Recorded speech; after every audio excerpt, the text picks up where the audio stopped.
Okay, so today we will be starting.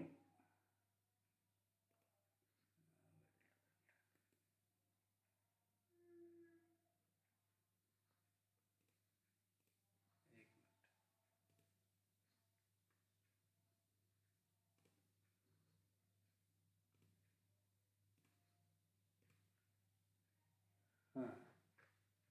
So we will be starting the new chapter, that is chapter 4, executive. So now chapter 4 is executive. Now what do you understand by the word executive?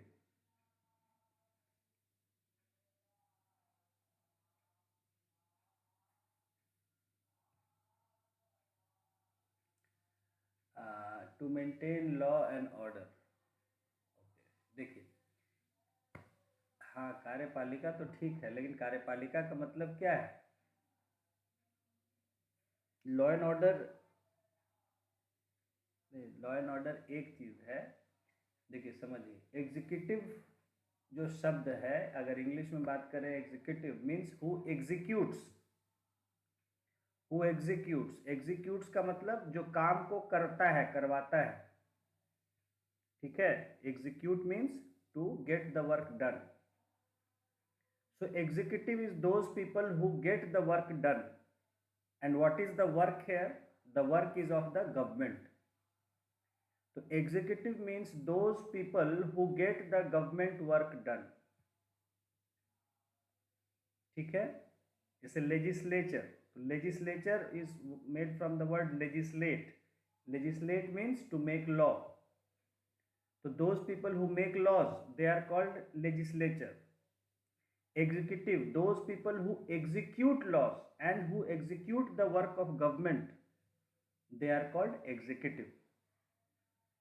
So executive is that part of government or that part of the state which gets the work done. तो सरकार का काम कौन करवाते हैं?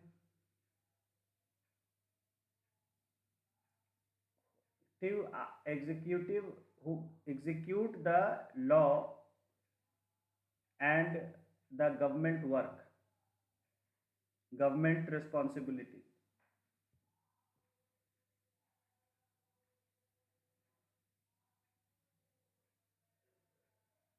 Yes, तो देखिए sir, जो हमने पहले भी आपको बताया था when we were studying public administration, कि the government it is divided into three organs. तीन भाग में बटा हुआ है, तीन अंग हैं उसके। एक अंग का काम होता है कानून बनाना, that is called legislature, who लेजिस्लेट्स।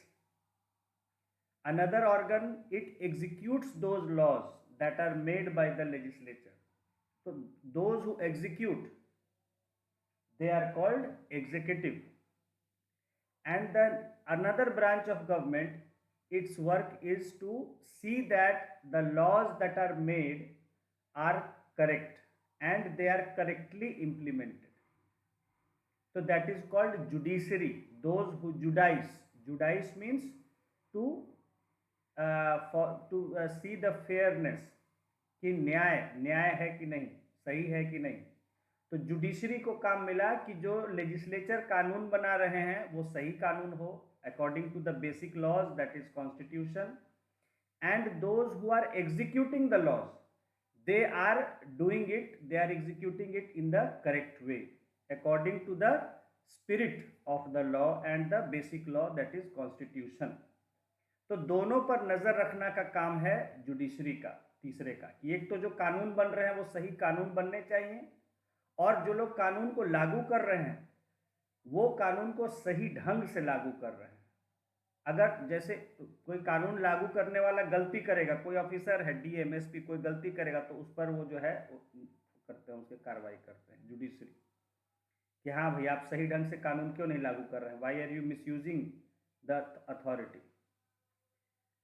तो the three organs of government, that is legislature, executive and judiciary. Legislature work is only to make laws, वो कानून बनाते हैं कि क्या कानून होगा इस देश में या जहाँ भी राज्य में हो तो राज्य में। और जो एग्जीक्यूटिव है उसका काम है जो कानून बने उनको लागू करना, या जो सरकार का काम है देखरेख करना जनता के लिए सारी जो है टू एडमिनिस्टर द पीपल, तो जो भी जनता की सारी जिम्मेदारियां हैं सरकार पर वो सारे काम करना। एंड द जुडिशरी उनका है कि भाई जो भी लेजिस्लेचर और जो ये एग्जीक्यूटिव कर रहे हैं वो सही ढंग से कर रहे हैं, उस पर नज़र रखना। अगर ये दोनों कुछ गड़बड़ी करते हैं तो हम जुडिशरी के पास जाकर शिकायत करते हैं कि भाई देखिए कानून सही नहीं बना रहे हैं या ये कानून को सही ढंग से लागू नहीं कर रहे हैं। So coming to the executive are the people who execute the government work, who execute the government policies, who execute the laws. Understood? Clear? Okay, now we are coming to the chapter. Introduction. Legislature, executive and judiciary are the three organs of government. वही बात यहाँ भी लिखा है. Together they perform the functions of government, maintain law and order and look after the welfare of the people. यानी ये तीनों ही मिलजुल के जो है ये सरकार के सारे कामों को करते हैं। सरकार जिसकी जितनी भी जिम्मेदारियां होती हैं वो उसको इन तीनों मिल के निभाते हैं, legislature, executive and judiciary. And what are the responsibilities? That is जो भी फंक्शंस है गवर्नमेंट के उनको पूरा करना, मेंटेन लॉ एंड ऑर्डर, एक स्पेशल फंक्शन है कि कानून व्यवस्था कायम रखना, and look after the welfare of the people, लोगों की।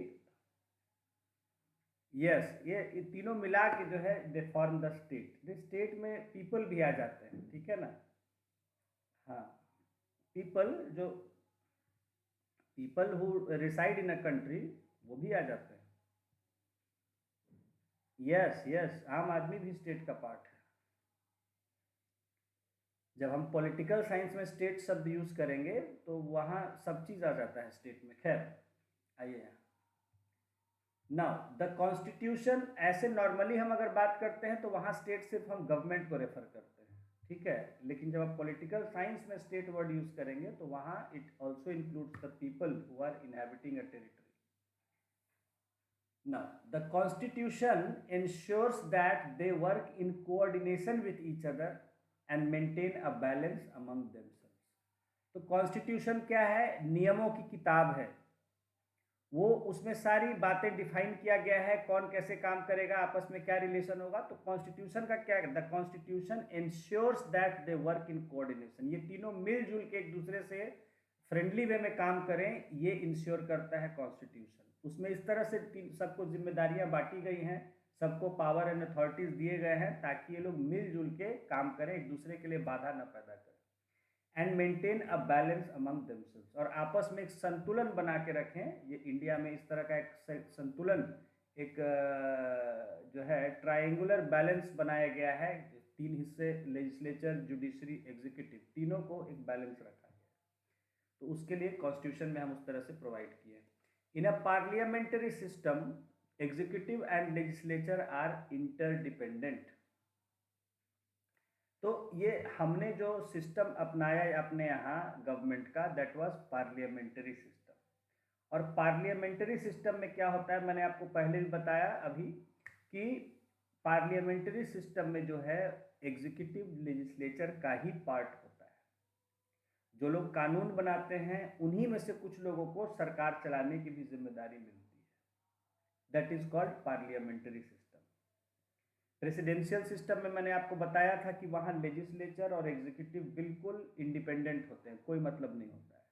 कानून बनाने वाले अलग लोग होते हैं और सरकार चलाने वाले लोग अलग होते हैं, एक दूसरे से कोई रिलेशन नहीं होता है। लेकिन पार्लियामेंट्री सिस्टम में जो लोग कानून बनाते हैं यानी लेजिस्लेचर, उसी में से एक जो है ग्रुप जो होता है, जो लिमिटेड ग्रुप होता है, स्मॉल ग्रुप होता है, वो उनको सरकार चलाने की भी जिम्मेदारी होती है, जिसको कि हम कहते हैं काउंसिल ऑफ मिनिस्टर्स। तो here in the parliamentary system executive and legislature are interdependent, ये एक दूसरे पर निर्भर होते हैं। यानी सरकार चलाने के लिए एग्जीक्यूटिव है तो कानून बनाने के लिए लेजिस्लेचर, और दोनों एक दूसरे के पार्ट भी होते हैं। क्योंकि आगे क्या है, the legislature controls the executive, legislature जो है वो एग्जीक्यूटिव को कंट्रोल करता है। काउंसिल ऑफ मिनिस्टर्स है, आपने पढ़ा है, वो किसके प्रति रिस्पॉन्सिबल होता है? To the house, that is Lok Sabha, to the parliament. तो वो कलेक्टिवली रिस्पॉन्सिबल होता है to the house of the people, Lok Sabha. तो वो उनको कंट्रोल करते हैं। देखिए बजट पास होता है, तो बजट अपना पास कराने के लिए भी सरकार को जो सबसे इंपॉर्टेंट क्या है? पैसा, बजट। तो बजट पास कराने के लिए उनको हर क्लॉज बाय क्लॉज डिस्कस करना पड़ता है लोकसभा के सामने, पार्लियामेंट के सामने, कि हमको यहाँ पैसा चाहिए, यहाँ पैसा चाहिए, और पार्लियामेंट उसको अप्रूव करती है कि देंगे कि नहीं देंगे। तो जब बजट पास होता है, उनको जब सारे पार्लियामेंट में डिस्कशन हो जाता है बजट का, फिर वो लोग पास करते हैं, तब जाके उनको अथॉरिटी मिलता है कि ये जो पैसा पास किया गया उसको वो निकाल सकते हैं सरकार के खजाने से और यूज कर सकते हैं। तो legislature controls the executive and in turn is controlled by the executive. और दूसरी तरफ जो है लेजिस्लेचर भी एग्जीक्यूटिव से कंट्रोल होता है, क्योंकि सरकार जो है वो अपना जो है सारा व्यवस्था कैसे करना है, नहीं करना है, उसके लिए नियम कानून बनाती है। ठीक है, सरकार सारे आदेश पारित करती है, व्यवस्था को कंट्रोल करती है। तो लेजिस्लेचर को भी कहीं ना कहीं कंट्रोल करती है executive. In this chapter we shall discuss the composition, structure and function of the executive organ of the government. तो इस चैप्टर में हम लोग जो है, जो गवर्नमेंट का एग्जीक्यूटिव पार्ट है उसका जो है हम लोग कॉम्पोजिशन, यानी क्या उसका संरचना होता है, स्ट्रक्चर, द एंड फंक्शन, और उसके क्या कार्य हैं। This chapter will also tell you about the changes that have occurred in recent times due to political practice. और इस चैप्टर में हम उन नए बदलावों को भी पढ़ेंगे जो आजकल पॉलिटिकल सिस्टम में आए हैं। बहुत सारी चीज़ें, जो नई चीज़ें शामिल हुई हैं हमारे पॉलिटिकल इन्वायरमेंट में, उसको भी हम जानेंगे। After reading this chapter you will be able to make a distinction between parliamentary and presidential executive. देखिए पहला बहुत इंपॉर्टेंट गोल है कि इस चैप्टर को पढ़ने के बाद हम समझ जाएंगे और ये फर्क कर सकेंगे कि पार्लियामेंट्री सिस्टम क्या होता है, प्रेसिडेंशियल सिस्टम क्या होता है, और उसमें जो है क्या जो है डिफरेंसेस होते हैं। Understand the constitutional position of the president of India. और उसके बाद हमारे सिस्टम में जो है कॉन्स्टिट्यूशन में प्रेसिडेंट के क्या प्रोविजंस हैं, प्रेसिडेंट को क्या पोजीशन दिया गया है, उस चीज़ को हम समझेंगे। Know the composition and functioning of the council of ministers and the importance of the prime minister. और उसके बाद फिर हम अपने काउंसिल ऑफ मिनिस्टर्स जो हैं हमारे यहाँ, उसके जो है कॉम्पोजिशन को जानेंगे, उसके फंक्शनिंग को जानेंगे, कैसे काम करता है, क्या उसके प्रोसीजर्स हैं, and the importance of prime minister. और प्राइम मिनिस्टर का क्या इम्पोर्टेंस है उसको भी जानेंगे। Understand the importance and functioning of the administrative machinery. और उसके बाद जो हमारी प्रशासन की व्यवस्था है, एडमिनिस्ट्रेटिव मशीनरी यानी machinery of administration, that means the system of administration. So we will understand the importance of administrative system and how it functions. So all this we will learn in this chapter, the different aspects of the executive. Now, first question comes to mind is, what is an executive? Now, who is in charge of administration of your school? Suppose we have all studied in schools, so we have the a little bit experience of the school. So in school we see that there are some people who have the responsibility of maintaining the system in school, like the administration, that is the principal, the teachers, headmaster, and then the some student uh, uh, students like school prefect, school captain, class representatives, and different types of captains or representatives up from the students. So they have got the responsibility of administering the school. Who takes important decisions in a school or university? School और university में जो होता है important decisions, महत्वपूर्ण फैसलों को कौन लेता है? So we have seen and we see that in schools and colleges, the administration, that is the principals or the head of departments or the class teachers or the syndicate body or executive council, there are different names in the colleges and schools.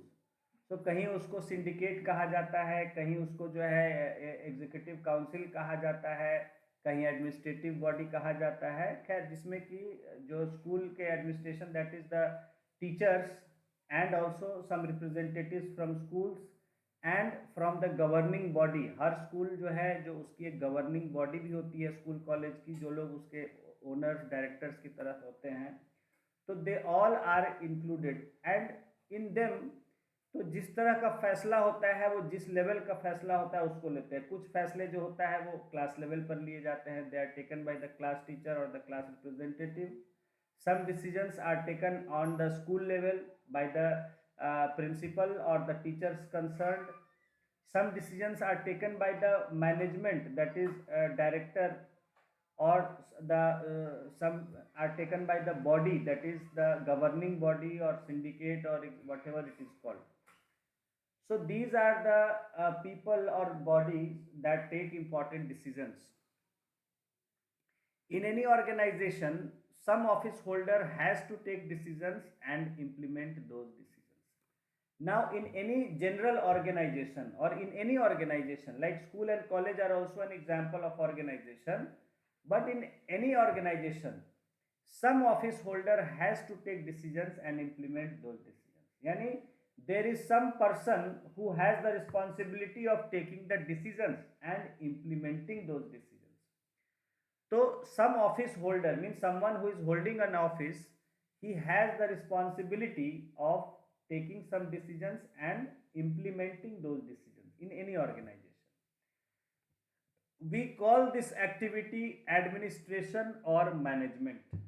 तो ये जो decisions लेने का और उसको implement करने का जो काम होता है, इसको हम कहीं एडमिनिस्ट्रेशन कहते हैं, कहीं मैनेजमेंट कहते हैं. Now these two words, they are used in the sense of when we talking about the government bodies, then we call it administration.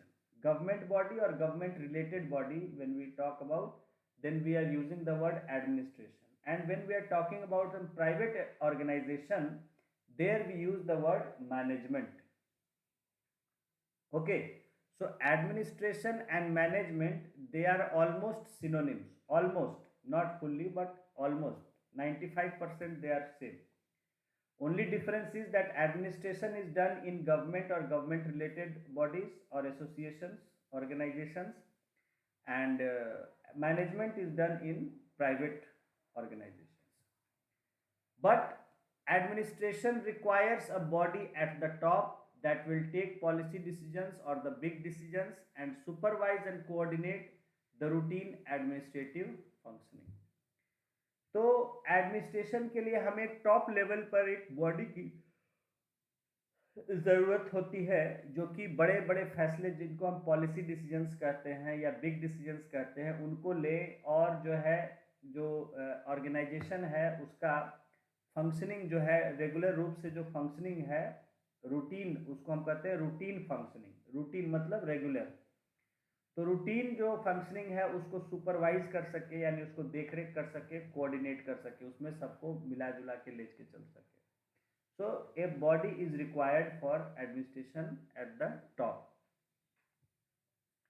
You may have heard about the executives of the big companies, banks और industrial units. तो इसके लिए जो है बड़ी बड़ी कंपनियों में, बैंक्स में, इंडस्ट्रियल यूनिट्स में हम उनको एग्जीक्यूटिव्स कहते हैं, those who are taking the decisions. Every formal group has a body of those who function as the chief administrators or the executives of that organization. Formal word का यहाँ मतलब है कानूनी.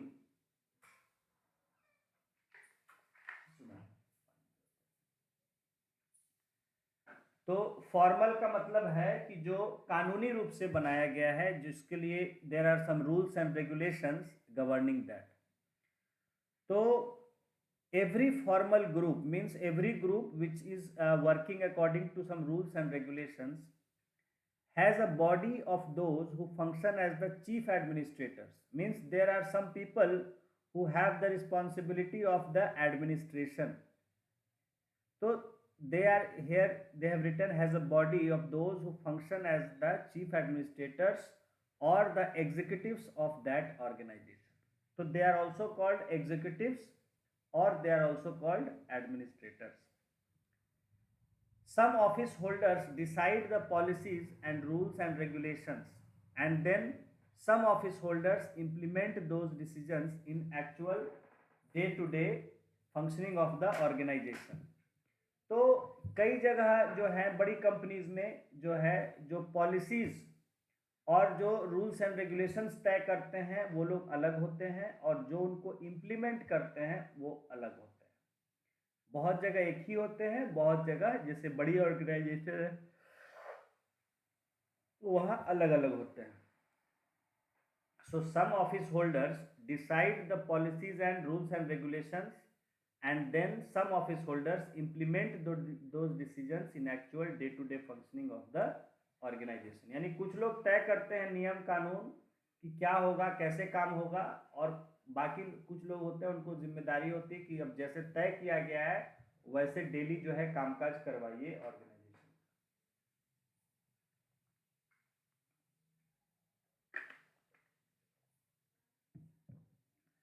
The word executive means a body of persons that looks after the implementation of rules and regulations in actual practice. So here they have given the meaning, that is the word executive means a body of persons that looks after the implementation of rules and regulations in actual practice. तो ये एक generalised definition है for private also and for public organization, that means government organization also, that it is a body of persons that looks after implementation of rules and regulations। तो यहाँ हम law word use नहीं कर रहे हैं because law is used in sense of government। ये definition general definition है इसलिए यहाँ रूल्स एंड रेगुलेशंस वर्ड हमने लिखा है क्योंकि रूल्स रेगुलेशंस प्राइवेट ऑर्गेनाइजेशन में भी होते हैं but laws are only applicable in the government organizations। हालांकि प्राइवेट सेक्टर के लिए भी लॉज होते हैं, ऐसा नहीं कि वहाँ लॉज नहीं होते हैं। Laws are applicable on public and private organization both anyway, but those laws are not made by the private organization, those laws can only be made by the government organization, that is the legislature. कानून कौन बनाता है? कानून सिर्फ बनाएगा legislature. हाँ, नियम जो है that is rules and regulations, विनियम जो है ये जो है प्राइवेट ऑर्गेनाइजेशंस में भी उनके जो पॉलिसी मेकर्स हैं, जो सीनियर उनके एग्जीक्यूटिव्स हैं वो बनाते हैं, लेकिन लॉ अगर हम वर्ड यूज करेंगे तो law can only be made by the legislature. In the case of government also one body may take policy decisions and decide about rules and regulations while the other one would be in charge of implementing these rules। So here they are saying that in the case of government also one body, that means a group of people, they may take policy decisions, that means they may take the major decisions and decide about rules and regulations while the other one would be in charge of implementing those rules। So one group of people, they are given the task of deciding the rules and regulations or making the laws, whereas the other group of people, they are given the task of implementing those laws and rules and regulations। The organ of government that primarily looks after the function of implementation and administration is called the executive। So they are again saying that same definition I have already given you। The organ of government that primarily looks after the function of implementation and administration is called the executive। Now, what are the principal functions of executive? Now the next question that comes to our mind is, what are the principal functions of executive? Executive के जो main functions वो क्या होते हैं? Now, executive is the branch of government responsible for implementation of laws and policies adopted by the legislature। Now, as we already know that executive is that branch of government which is responsible for implementation of laws and policies adopted by legislature. Legislature ने जो कानून बनाया, जो policy बनाया, उनको implement करना ये जिम्मेदारी होती है एग्जीक्यूटिव की। The executive is often involve in framing of policy. कभी कभी एग्जीक्यूटिव को भी पॉलिसी बनाने में उनको भी शामिल किया जाता है। नियम कानून बनाना या पॉलिसी बनाना ये सिर्फ जो है लेजिस्लेचर के पास नहीं है, ये एडमिनिस्ट्रेशन को भी ये मिलता है अधिकार समय समय पर। तो एडमिनिस्ट्रेशन भी जो होते हैं या एग्जीक्यूटिव भी जो हैं वो भी रूल्स रेगुलेशंस तय करते हैं और बनाते भी। The official designations of the executive vary from country to country. तो ये एग्जीक्यूटिव्स जो होते हैं इनका जो डेजिग्नेशन यानी पद का नाम होता है, वो पोस्ट का नाम जो है वो अलग अलग देशों में अलग अलग जगह अलग अलग होता है। Some countries have presidents while some others have chancellors. कुछ देशों में जो है जो हेड ऑफ स्टेट होते हैं या हेड ऑफ गवर्नमेंट होते हैं उनको प्रेसिडेंट्स भी कहते हैं, और कुछ देशों में जो है उसको चांसलर भी कहते हैं। ठीक है, in many countries like Germany we call them the head of state as chancellor, and in many countries like India and USA and many other countries we call them the head of state as president.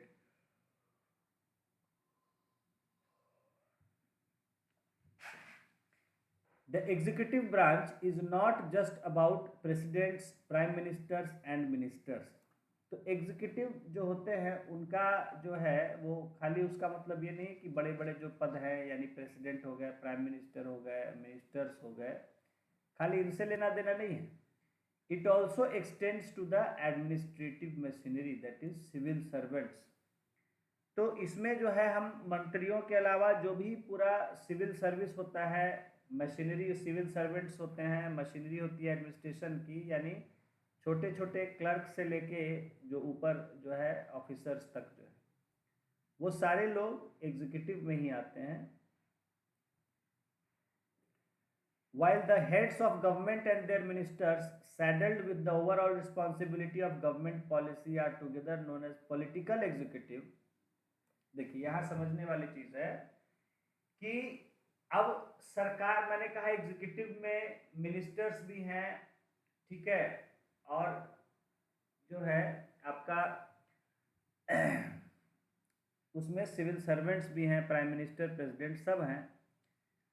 तो अब यहाँ जो है जो लोग politics के through आते हैं एग्जीक्यूटिव बनते हैं, that is the president, prime minister, ministers, council of ministers, they are called political executive. मैंने पहले बताया हुआ है शायद।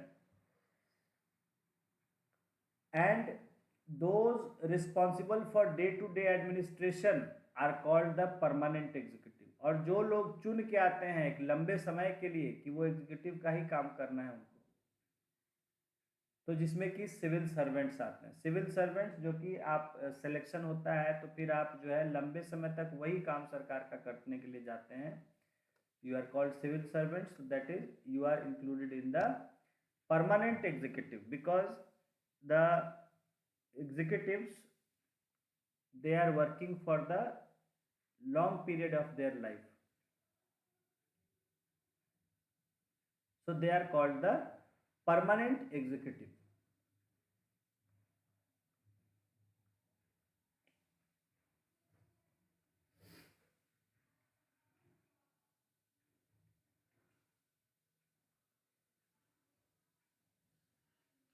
Now what are the different types of executive?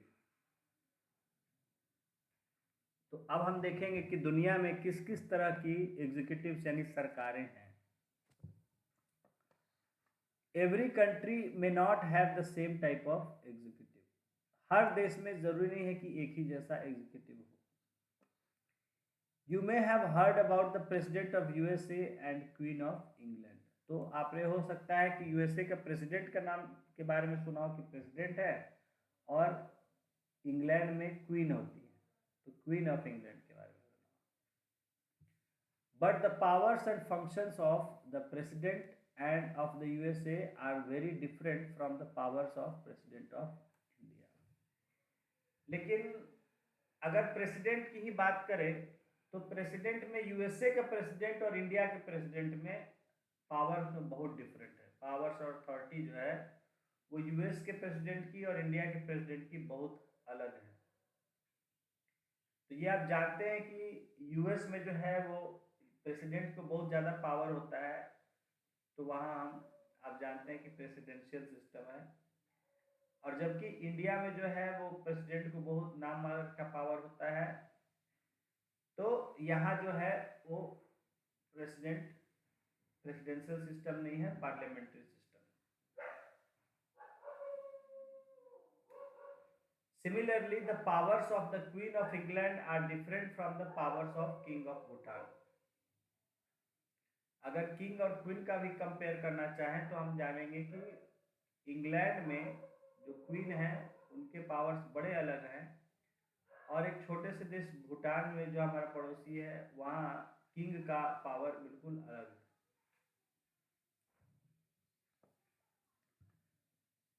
तो सिमिलरली हाँ, powers of Queen of England are different from powers of King of Bhutan. Both India and France have prime ministers, but their roles are different from each other.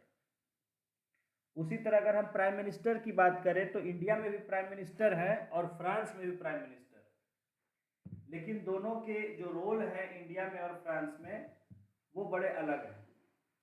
France में जो है वो prime minister he head of state हो, मतलब head of state तो नहीं है लेकिन मतलब वो रियल एग्जीक्यूटिव हैं, और इंडिया में भी हैं लेकिन उनका रोल थोड़ा अलग है।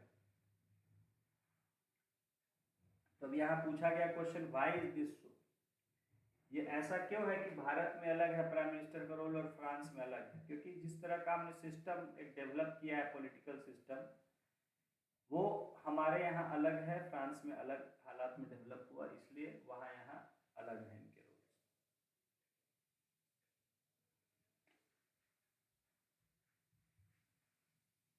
तो यहाँ देखिए एक एक्टिविटी दिया हुआ है कि procure a photograph of the SAARC summit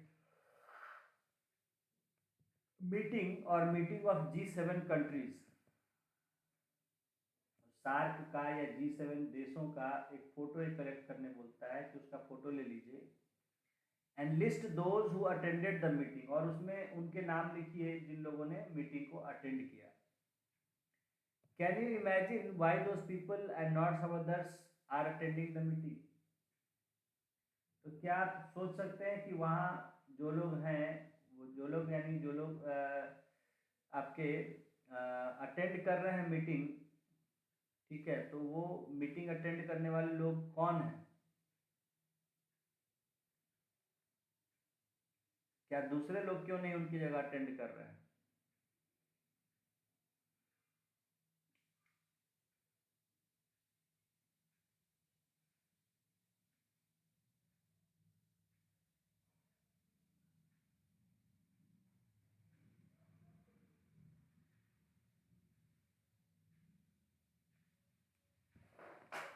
Now,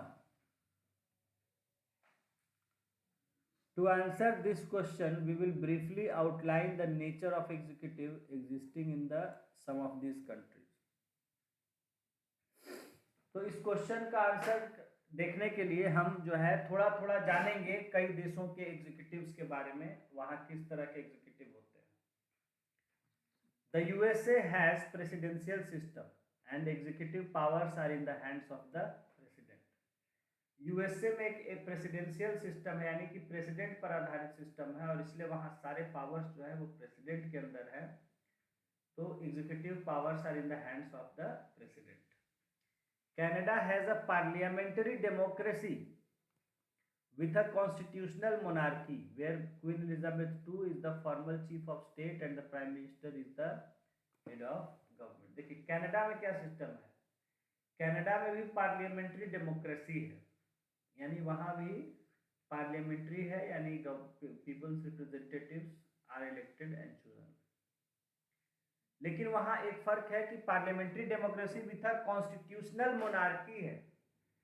आज भी वहां मोनार्की है जो कि कॉन्स्टिट्यूशन में उसके दिया हुआ है कि हाँ यहाँ मोनार्की है, नहीं राजशाही है। तो वहाँ जो है मोनार्क जो है और जो भी ब्रिटिश क्राउन होते हैं, एंड अभी यहाँ दिया हुआ है कि where Queen Elizabeth two is the formal chief of state and the prime minister is the head of government. तो वो पूरे व्यवस्था की, पूरे देश की जो हेड हैं वो तो हैं वहाँ पर क्वीन एलिजाबेथ टू, क्योंकि वो बिना मुकुट और इन सब चीज़ों के अपने, वो वही है वहाँ की कानूनी रूप से हेड ऑफ स्टेट।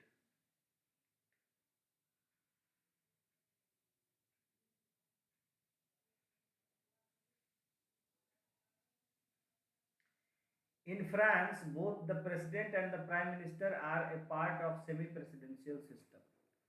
जबकि फ्रांस और इन फ्रांस, अच्छा, both the president and prime minister are a part of semi-presidential system. France में क्या है, वो प्रेसिडेंशियल सिस्टम नहीं है पूरी तरह से, सेमी प्रेसिडेंशियल सिस्टम उसको बोलते हैं। यानी जहां प्रेसिडेंट का भी वैल्यू है, पावर्स हैं, लेकिन प्राइम मिनिस्टर के भी वैल्यूज एंड पावर्स हैं। तो ऐसी जगहों को कहा गया सेमी प्रेसिडेंशियल सिस्टम। तो फ्रांस में जो है प्रेसिडेंट भी है, प्राइम मिनिस्टर भी है, दोनों ही सेमी प्रेसिडेंशियल सिस्टम के पार्ट।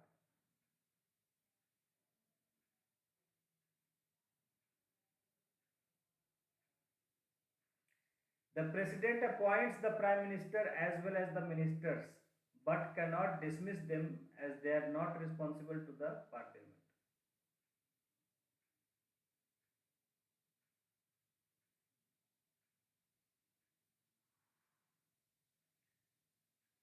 The president देखिए, the president appoints the prime minister as well as the ministers, but cannot dismiss them as they are responsible to the parliament. तो France में जो है president appoint करते हैं prime minister को और बाकी मिनिस्टर्स को, और बहुत से लोगों को अपॉइंट करता है, लेकिन अपॉइंटमेंट के बाद इनको प्रेसिडेंट हटा नहीं सकता है, क्योंकि ये उसके प्रति जिम्मेदार नहीं होते हैं। They are responsible to the parliament. Now Japan has a parliamentary system with the emperor as the head of the state and prime minister as the head of government. उसी तरह जापान में अगर हम देखें तो वहाँ जो हेड ऑफ स्टेट होते हैं वो उनके एम्परर होते हैं, और जो उनके सरकार के हेड होते हैं वो जो है वहाँ प्राइम मिनिस्टर होता है।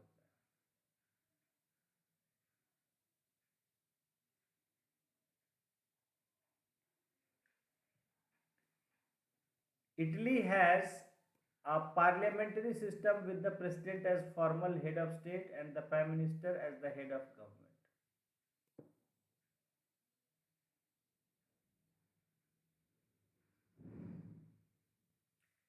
Russia has a semi-presidential system where president is the head of state and prime minister who is appointed by the president is the head of government. उसी तरह रशिया में भी एक सेमी प्रेसिडेंशियल सिस्टम है, यानी जहां प्रेसिडेंट अकेले पूरी तरह से पावरफुल नहीं है। प्रेसिडेंशियल सिस्टम हुआ जहां पूरी तरह से पावर जो है वो प्रेसिडेंट के हाथ में होता है।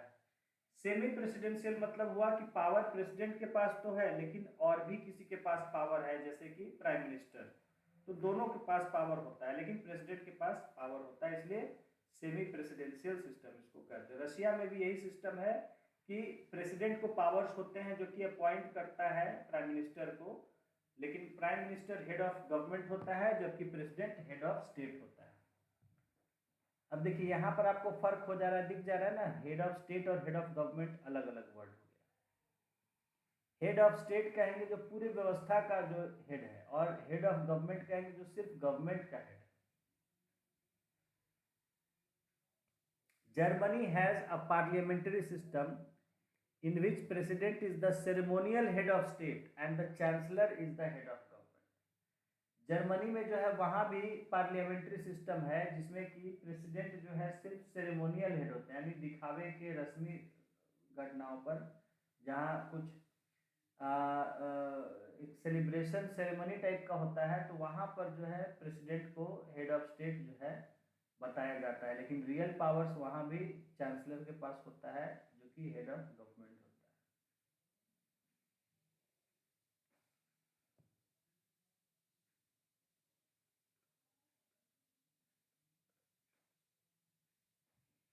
In a presidential system, the president is the head of state as well as head of government.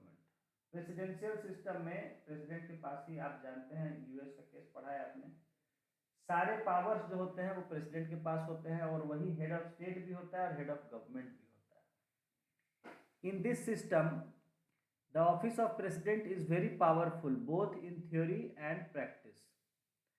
इस सिस्टम में जो प्रेसिडेंट का पद होता है, उसका ऑफिस होता है, वो बहुत ही मजबूत होता है, बहुत ज्यादा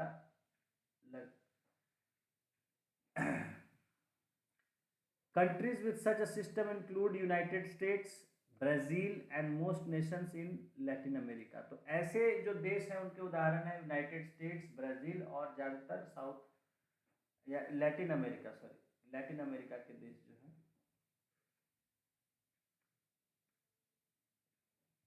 अब यहाँ देखिए एक डायग्राम या चार्ट के माध्यम से आपको एग्जीक्यूटिव का कंसेप्ट क्लियर करने की बात कही गई है। तो सबसे ऊपर है टाइप्स ऑफ एग्जीक्यूटिव। टाइप्स में हो गए दो तरह का, एक तो जो है कलेक्टिव लीडरशिप पे जो बने, यानी कि जिम्मेदारी पर जो बनाए जाते हैं, और दूसरे जो होते हैं जो कि इंडिविजुअल लीडरशिप पर बनाए जाते हैं। ठीक है,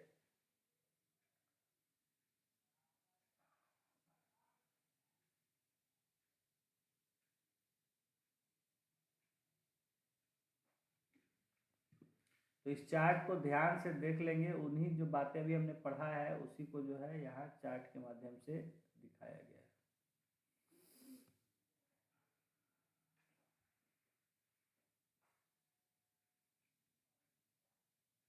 नाउ सेमी प्रेसिडेंशियल एग्जीक्यूटिव इन श्रीलंका। श्रीलंका में जो है वो सेमी प्रेसिडेंशियल एग्जीक्यूटिव है, उसके बारे में हम जानेंगे।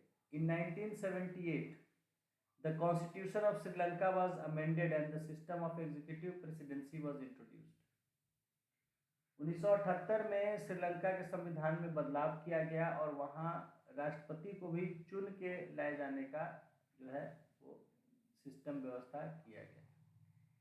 It may happen that both the president and the prime minister belong to the same political party or to the different political parties.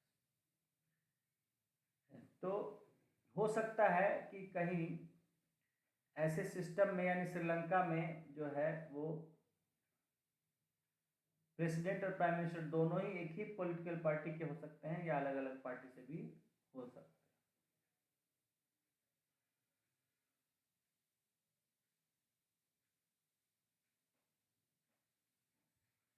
The president has vast powers under the constitution.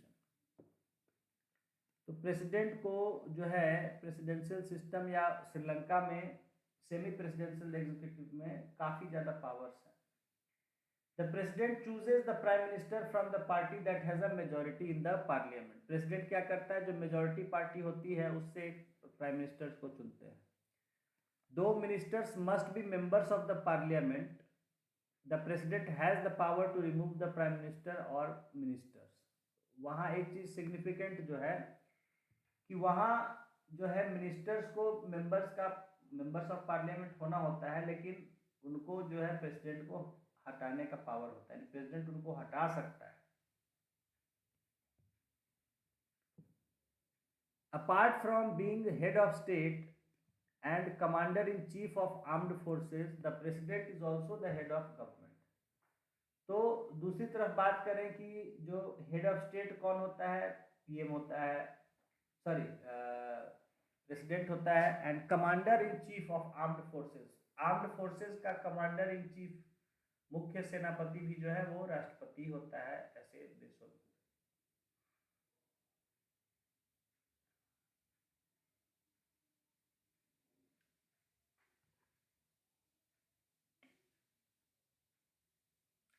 Elected for a term of 6 years, the president cannot be removed except by a resolution in the parliament passed by at least 2/3 of the total number of members of parliament.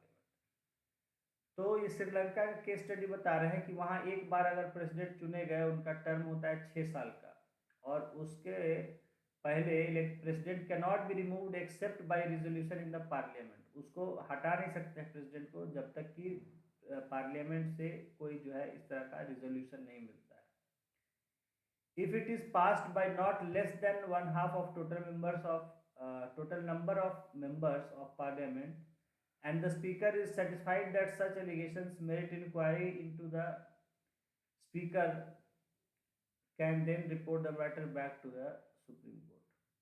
तो speaker को अगर लगता है कि जो है कोई जो प्रेसिडेंट के खिलाफ जो चार्ज लगाए गए हैं, जो जांच चल रही है, वो ठीक नहीं हो रहा है, वो सब ठीक नहीं है मटेरियल, तो वो उसको जो है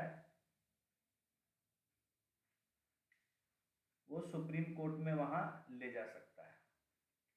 how is the position of president and prime minister in Sri Lanka different from India. तो इसको आप सोचेंगे, लिखने की कोशिश करेंगे कि इंडिया में प्रेसिडेंट और प्राइम मिनिस्टर का जो पोस्ट है वो किस तरह अलग है, जब और किस तरह उनके रिस्पॉन्सिबिलिटीज है आपस में, जबकि श्रीलंका में जो है क्या सिचुएशन है और किस तरह के वहां पर How is the compare the role of Supreme Court in the impeachment of president in India and Sri Lanka। तो इंडिया और श्रीलंका में सुप्रीम कोर्ट जो है उनका क्या रोल है इम्पीचमेंट में प्रेसिडेंट के, तो उसको जो है आप पता करने की, समझने की कोशिश करेंगे।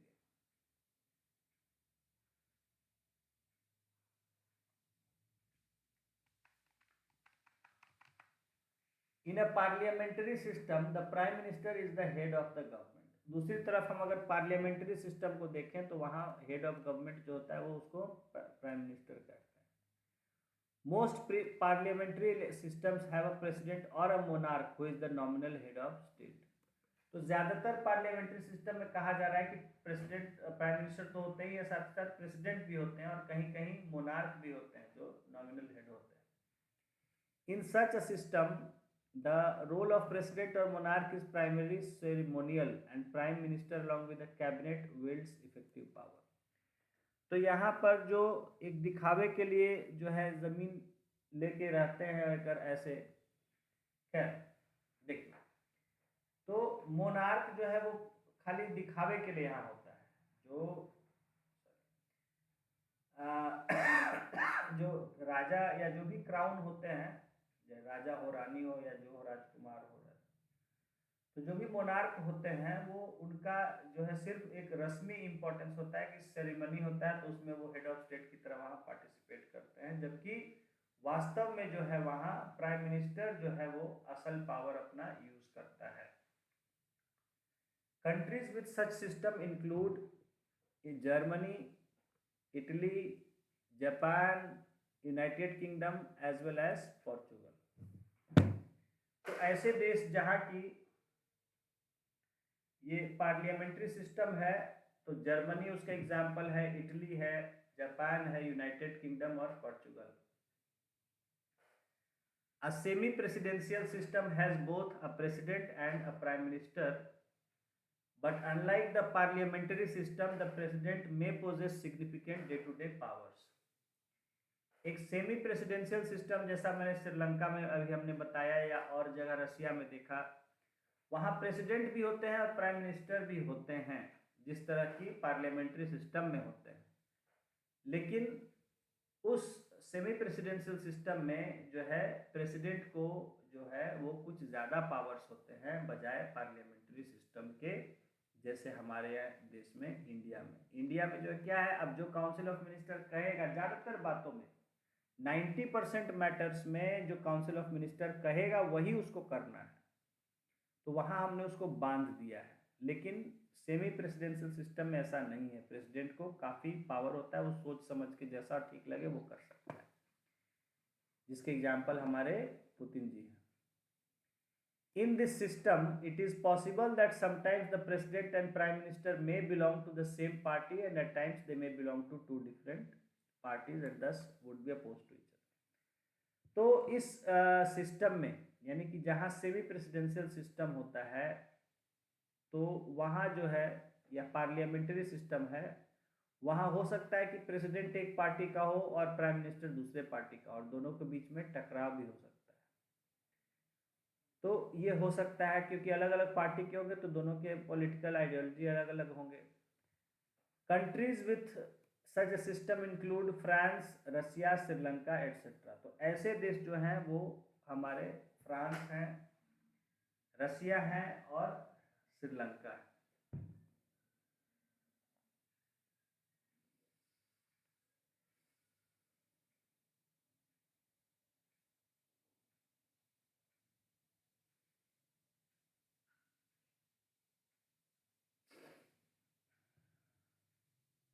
ना, अच्छा एक मिनट,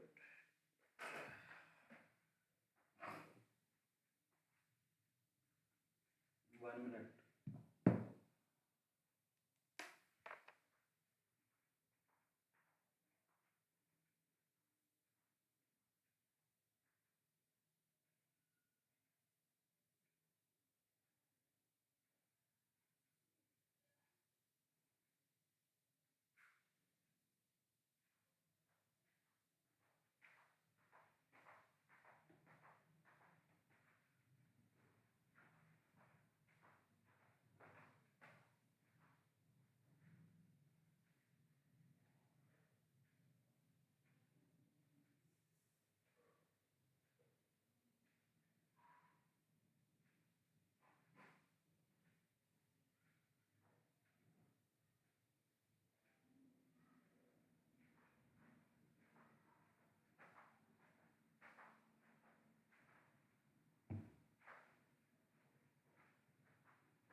हाँ, हेलो। हाँ, now parliamentary executive in India. Now India में जिस तरह का हमने सरकार का व्यवस्था अडॉप्ट किया उसके बारे में जानेंगे। That is called parliamentary executive. अभी हम ऑलरेडी पढ़ चुके हैं इन चीज़ों को। Where the executive is part of the legislature, we call it parliamentary executive. When the Constitution of India was written, India already had some experience of running the parliamentary system under the Acts of 1919 and 1935. तो जिस समय हमने जब constitution लिखा उसके पहले already हमें अच्छा खासा ठीक ठाक अनुभव हो चुका था पार्लियामेंट्री सिस्टम में किस तरह सरकार चलती है, क्योंकि हमारे यहाँ उसी तरह की जो है व्यवस्था ब्रिटिश ने जो है वो लागू की थी जिसमें गवर्नमेंट ऑफ इंडिया एक्ट 1919 आया था और बाद में गवर्नमेंट ऑफ इंडिया एक्ट 1935 आया था, जहाँ लेजिस्लेटिव काउंसिल्स और एग्जीक्यूटिव्स और इन सब की जो है पावर्स जो दिया गया था। पहले सेंट्रल लेजिस्लेटिव काउंसिल, फिर एग्जीक्यूटिव काउंसिल या जिसको गवर्नर जनरल काउंसिल कहते थे, बाद में प्रोविंसेस में भी आ गया था 35 में। तो प्रोविंशियल लेजिस्लेटिव काउंसिल्स और प्रोविंशियल लेजिस्लेटिव असेंबली जो है इस सब की एग्जीक्यूटिव काउंसिल और लेजिस्लेटिव असेंबली की जो है इस्टेब्लिशमेंट हुआ था। तो उन सब का वर्क और मिनिस्ट्रीज कैसे फॉर्म होते हैं, मिनिस्ट्रीज हमने बनाई थी 1937 में और उसके बाद फिर इंतरिम गवर्नमेंट भी बनाई थी। तो इन सब का पार्लियामेंट्री सिस्टम का जो है हमें एक ठीक ठाक अनुभव हो चुका था जब संविधान लिखा जा रहा था। This experience had shown that in the parliamentary system, the executive can be effectively controlled by representatives of the people. तो हमने देखा था कि किस तरह जो है एग्जीक्यूटिव को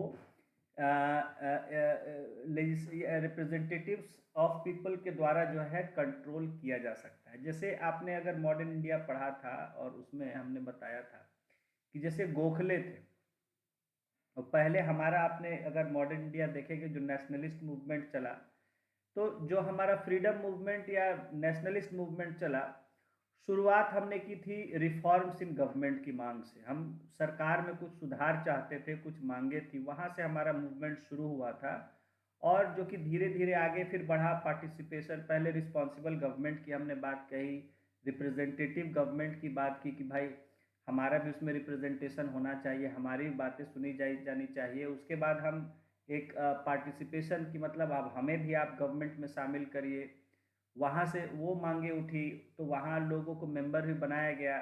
वहाँ से फिर धीरे धीरे जो है हम रिस्पॉन्सिबल गवर्नमेंट की मांग करने लगे कि गवर्नमेंट ऐसी होनी चाहिए जो यहाँ के लोगों के प्रति रिस्पॉन्सिबल हो, और उसके बाद हम कंप्लीट इंडिपेंडेंस की मांग करने लगे थे। इस तरह हमारा प्रोग्रेस हुआ नेशनलिस्ट मूवमेंट। तो शुरुआत में इंडियंस कोई मेंबर नहीं होते थे, आपने जैसे जैसे ये रिफॉर्म्स हुए वैसे वैसे लाए गए। फिर जो है मेंबर्स को उसमें जो है लाया गया इंडियन मेंबर्स को, लेकिन उनको कोई खाली बोलने का अधिकार होता था, मतलब आप खाली भाषण दे सकते थे, आप कोई सवाल नहीं पूछ सकते थे, कुछ नहीं कर सकते थे। तो वहाँ जो है हमारे कई सारे जैसे गोखले जी थे और कई लोग थे जो मेंबर थे, वो बहुत बोलते थे, तो बोल के वो मतलब सरकार की पॉलिसीज पर जनता का ध्यान खींचते थे। सवाल, बाद में सवाल पूछने का अधिकार मिला कि सिर्फ आप सवाल पूछ सकते हैं। तो ये लोग इतने सवाल पूछते थे कि उससे जो है वो सरकार पर एक जो है स्क्रूटनी हो जाती थी, सरकार पर जो है जनता की नज़र चली जाती थी कि हाँ ये लोग क्या कर रहे हैं नहीं कर रहे हैं। तो ये सब जो है तरीके हमने अनुभव था हमें कि सवाल पूछ के, बोल के, और बाद में फिर और भी कई सारे पावर्स मिले, फिर हम सरकार में शामिल भी हुए थे। तो हमने ये सब देखा था कि how the executive can be effectively controlled by representatives of the people. The makers of Indian Constitution wanted to ensure that the government would be sensitive to public expectations and would be responsible and accountable. तो Indian constitution बनाने वाले जो थे, the makers जो थे, वो they wanted to ensure that government would be sensitive to public expectations, कि वो चाहते थे कि जो सरकार आने वाली सरकारें हों वो लोगों की उम्मीदों को बहुत ध्यान रखे उस पर, and would be responsible and accountable, जो कि जिम्मेदार सरकारें हों और अकाउंटेबल हो, यानी कि जो अपनी जो भी जिम्मेदारी है या जो काम कर रही हैं उसको एक्सप्लेन कर सके टू द पीपल कि what we are doing, why we are doing it. The other alternative to the parliamentary executive was the presidential form of government. और इसके अलावा जो पार्लियामेंट्री एग्जीक्यूटिव का दूसरा ऑप्शन था वो था presidential form of government. But the presidential executive puts much emphasis on the president as the chief executive and as source of all executive power। लेकिन प्रेसिडेंशियल सिस्टम जो होता है वो उसमें सिर्फ प्रेसिडेंट पर ही जो है एक चीफ एग्जीक्यूटिव यानी मुख्य कार्यपालक वही होता है और उसी के पास सारे पावर्स होता है। यानी प्रेसिडेंशियल सिस्टम में एक आदमी के हाथ में बहुत एक्सट्रीमली लार्ज जो है पावर्स आ जाते हैं। तो ऐसा व्यवस्था हम नहीं चाहते थे कि जो एक ही आदमी के उसमें जो है सारा पावर चला जाए, इसलिए हमने इस सिस्टम को नहीं चुना, क्योंकि इसमें अक्सर खतरा होता है ऐसे लोगों को कि वो डिक्टेटर में कन्वर्ट हो जाए, इसलिए हमने प्रेसिडेंशियल सिस्टम को नहीं चुना। So there is always the danger of personality cult in presidential executive. यही जो मैंने बात कही कि प्रेसिडेंशियल एग्जीक्यूटिव में हमेशा होता है कि कुछ अगर लोगों का पर्सनालिटी वैसा रहे तो वो हावी हो जाते हैं और पूरे देश पर वो हावी हो जाते हैं, तो इसका खतरा होता है कि वो डिक्टेटरशिप करने लगे। The makers of Indian constitution wanted a government that would have a strong executive branch. जो संविधान बनाने वाले चाहते थे कि एक ऐसी सरकार हो जिसका एग्जीक्यूटिव भी स्ट्रांग हो, यानी जो कामकाज करने वाले लोग हों उनके पास पावर्स हों, वो कामकाज ठीक से करा सकें सरकार का, but at the same time enough safeguards should be there to check against the personality cult. लेकिन उसमें ऐसे बचाव के विपक्ष होने चाहिए, ऐसे कुछ सेफगार्ड्स होने चाहिए कि जिससे कि जो एग्जीक्यूटिव को हम पावर दे रहे हैं तो उसको वो आर्बिट्ररी तरीके से यूज ना कर, ऐसा नहीं मनमाना ढंग से काम करने लग गए, सब अपने आप को बॉस समझ लें और फिर जो है जनता को परेशान करने लग जाए, ऐसा भी ना कर सके। इसके लिए हम वहां पर सुरक्षा के कुछ उपाय भी हमने डाले। In the parliamentary form there are many mechanisms that ensure that executive will be answerable to and controlled by the legislature और पीपल्स रिप्रेजेंटेटिव्स।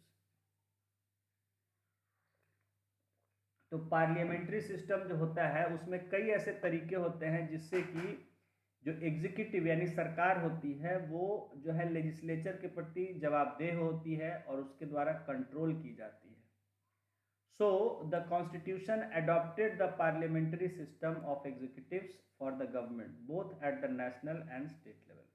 तो इसके लिए जो है हमारे संविधान ने जो है सरकार के लिए यानी कि शासन व्यवस्था के लिए, चाहे वो नेशनल लेवल पर हो या स्टेट लेवल पर हो, हमने पार्लियामेंट्री सिस्टम को ही अडॉप्ट किया। So this much we have covered, we have studied the parliamentary executive.